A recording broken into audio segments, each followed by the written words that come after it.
If you're thinking about starting a garden, that beautiful, rewarding, sun-drenched hobby you've seen all over your social media feeds, then stop.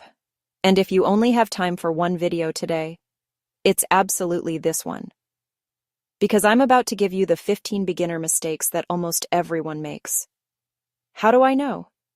Because I made every single one of them over the last 10 years. I've drowned plants, starved them, baked them, and watched them get eaten alive. And I've watched my students, full of the same hope and excitement you have right now, repeat them.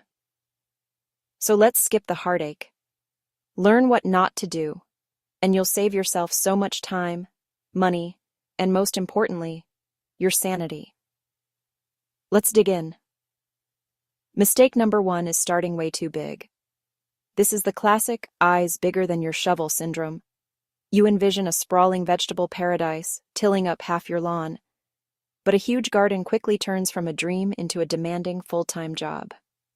Weeds, watering, and pest control for a large plot can become overwhelming in a matter of weeks, leading to burnout.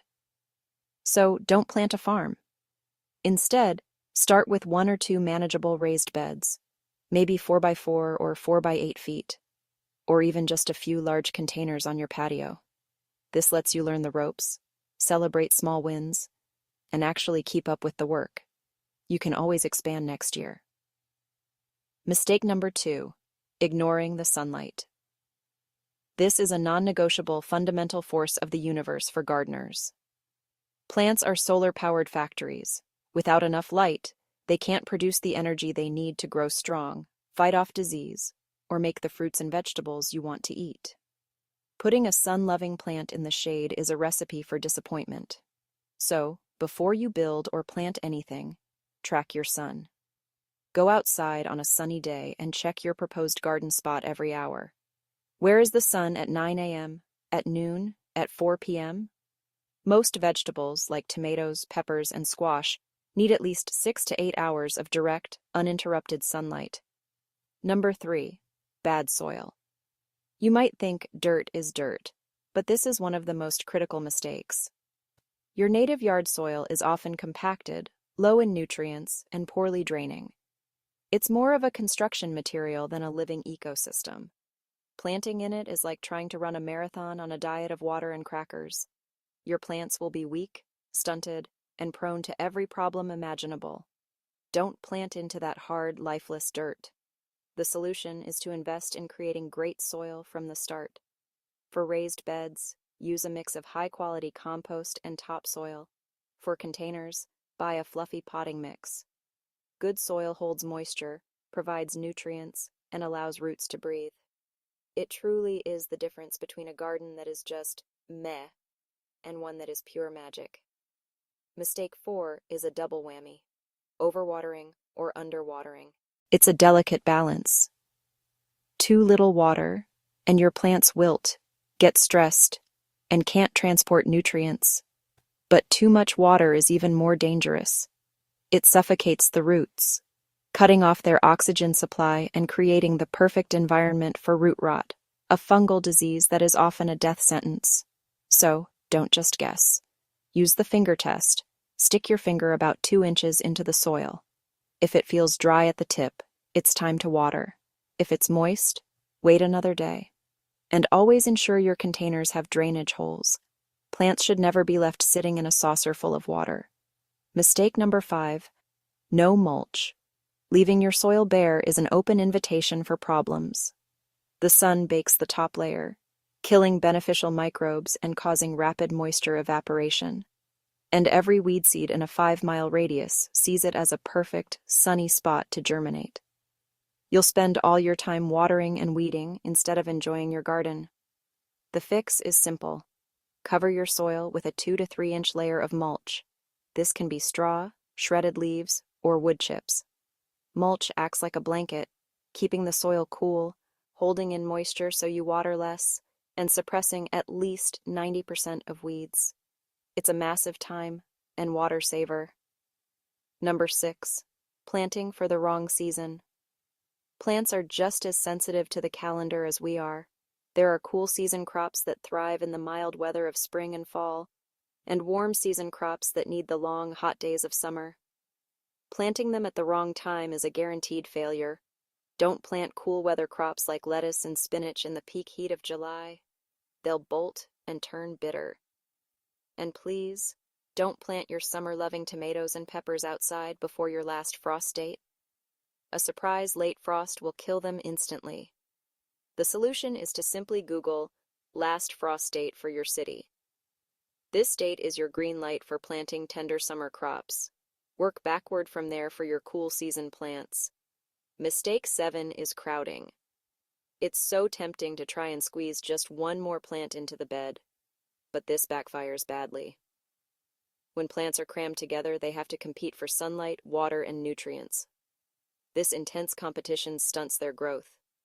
Worse, the lack of airflow creates a humid, stagnant environment, which is the perfect breeding ground for fungal diseases like powdery mildew. The result isn't a bigger harvest. It's a smaller, sicker harvest. You'll get tiny, sad-looking vegetables. Give your plants the personal space they need to thrive. Which brings us to mistake number 8, skipping the label. Those little seed packets and plant tags are not just for pretty pictures. They are your instruction manual, your cheat code to success, written by the experts who grew them. They contain vital information that can make or break your garden. They tell you exactly how deep to plant the seed, how far apart to space the plants, which prevents our last mistake, crowding, and the ideal time of year to plant. They even tell you how many days until you can expect to harvest. Don't ignore this free advice. Read the packet. Trust the packet. Mistake number 9, growing what you won't eat. This sounds obvious, but it happens all the time. You see a picture of a beautiful, exotic vegetable and think, I should grow that. But if your family hates kale, don't dedicate a third of your garden to 5 different varieties of it. If you only eat zucchini once a month, don't plant 6 zucchini plants. Trust me on this.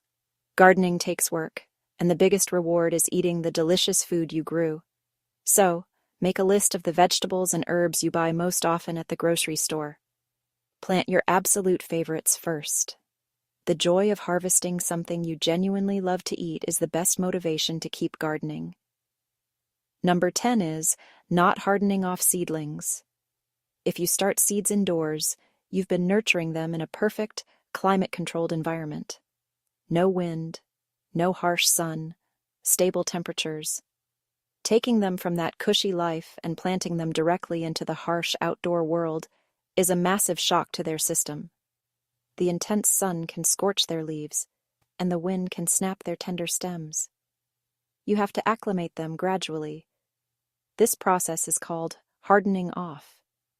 For about a week, take them outside for a few hours a day, starting in a shady, protected spot. Each day, leave them out a little longer and expose them to a bit more direct sun. This toughens them up and prepares them for their new home. Mistake 11. Ignoring pests until it's chaos. Pests are a fact of life in a garden, but a small problem can explode into a full-blown infestation almost overnight. Seeing 1 or 2 aphids and thinking, it's not a big deal, is a critical error. By the time you notice a major problem, like yellowing leaves or visible damage, the pest population is often huge and much harder to control. The key is proactive scouting. At least once a week, take a garden walk and really look at your plants. Turn over the leaves, check the stems. Catching pests like aphids, spider mites, or hornworms when there are only a few of them makes them incredibly easy to deal with. And that leads to mistake 12, nuking everything.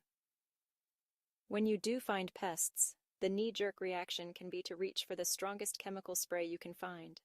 But these broad-spectrum pesticides are indiscriminate killers. They don't just kill the bad bugs, they kill the good bugs too, like ladybugs that eat aphids and bees that pollinate your flowers.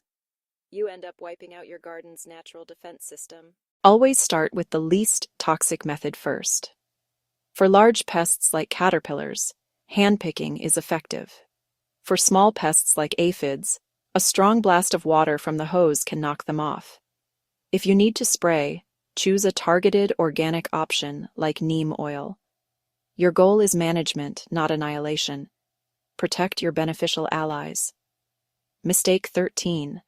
No crop rotation. Planting the same thing in the same spot year after year is like setting a dinner table for pests and diseases. Many diseases are soil-borne and specific to certain plant families. If you plant tomatoes in the same bed every year, tomato-specific diseases will build up in the soil until it becomes impossible to grow a healthy plant there. The solution is simple. Rotate your plant families. Don't plant members of the same family, like tomatoes, peppers, and eggplants, in the same spot for at least 3 years. This simple practice breaks the life cycle of diseases and helps manage soil nutrients, as different plants have different needs. Number 14. Planting too deep or too shallow. This is a subtle but crucial mistake. A seed has a finite amount of stored energy to push its first shoot up through the soil to find light. If you plant it too deep, it will exhaust its energy reserves before it can break the surface and will die underground. If you plant it too shallow, it may dry out or get washed away. Again, your seed packet is your guide, but a good rule of thumb is to plant a seed about 2 to 3 times as deep as it is wide. For transplants, the general rule is to plant them at the same depth they were in their pot. The big exception is tomatoes, which can and should be planted deeper, as they will grow new roots all along the buried stem. And finally, mistake number 15, dirty tools.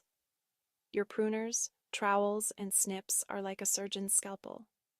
If you prune a diseased plant and then move to a healthy one without cleaning your tool, you are actively transmitting the disease.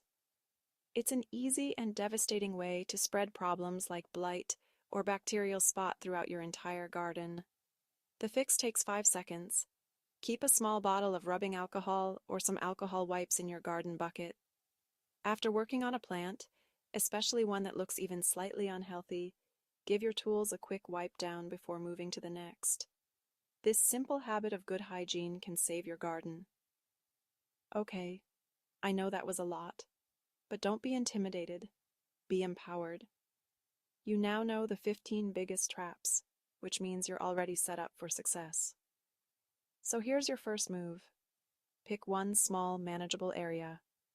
Find its sunniest spot, fill it with great soil, and plant 1 or 2 things you absolutely love to eat. That's it. Start there and you'll be amazed at what you can grow.